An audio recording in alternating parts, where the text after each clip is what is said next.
ने सबने उस व्यक्ति को, अरे वो तो कुछ कमाता नहीं, वो तो ऐसे ही पड़ा रहता है, उससे अपनी बेटी का ब्याह करेंगे, ये करेंगे, वो सबने मना कर दिया। तो बेचारे वृद्ध जो थे वो संकोच में आ गए, अब मैं क्या करूं, मैं तो उसको वचन दे चुका हूं।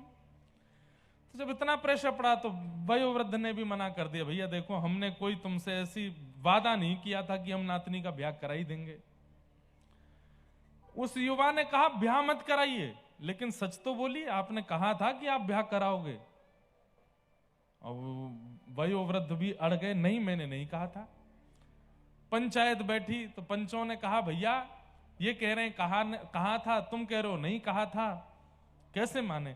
कोई तीसरा था जो गवाही देगा कि इन्होंने कहा था? तो उस बालक ने बोला हाँ, व्रज वृंदावन में गोपाल जी का मंदिर था, गोपाल जी के सामने बैठ के इन्होंने मुझसे कही थी कि अपनी नातनी का ब्याह कराएंगे। गोपाल जी ने सुना है, गोपाल जी ने सुना है। सुन करके सारे गांव के लोग हंसने लगे, बोले गोपाल जी का सुनना तो ना सुनने के बराबर है। लेकिन पता नहीं उस युवा के चित्त में कैसा विश्वास, गोपाल जी ने सुना है। पंचों ने भी हंस करके कह दिया अच्छा तो ठीक है, तो जाओ गोपाल जी को बुला लो, वो आके अगर कह देंगे कि इन्होंने नातनी के ब्याह का कहा था तो हम तुम्हारा ब्याह करा देंगे। और पंच सारे वयोवृद्ध से बोले अब गोपाल जी तो आने नहीं, तुम अपनी नातनी का कहीं कर दो ब्याह ब्याह। वो बालक बोला मैं आज ही निकल रहा हूं वृंदावन। पहुंच गया वृंदावन, और वृंदावन में श्री गोविंद देव जी का मंदिर है, रंग जी के मंदिर के पास, वहीं पास में ही गोपाल जी का वो मंदिर था। साक्षी गोपाल उनका नाम यहां आकर के पड़ा, वहां वो गोपाल जी थे। उस युवा ने जाकर के गोपाल जी को, हे गोपाल जी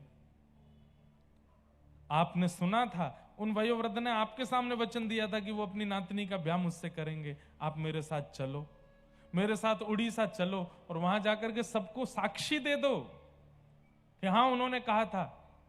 आपका तो गुरुदेव ठाकुर जी घर बस गया, मेरा बस जाएगा। आपके तो एक आदमी 16,000 बसे हुए हैं, एक आध दासों के भी बस जाएंगे तो क्या बुराई है। ठाकुर जी को मना नहीं लगा। अब ठाकुर जी कहां बोलते हैं, तो चुपचाप खड़े हैं ऐसे मूर्तिमंत होके, जैसे सारे मंदिरों में ठाकुर वैसे ही हैं। रात में पुजारी जी मंदिर बंद करने लगे तो गेट के आगे अड़ गया, बोले बंद मत करो, मेरी बात चल रही है इनसे। पुजारी जी ने धक्का वक्का देके मंदिर बंद कर दिया। रोने लगा, रोते रोते बोले मैं खाऊंगा नहीं, पीऊंगा नहीं, प्राण त्याग दूंगा यहां पे, क्योंकि मैं वापस गांव जाने लायक तो बचा नहीं, वापस खाली हाथ गांव जाऊंगा तो गांव के लोग और हंसी उड़ाएंगे।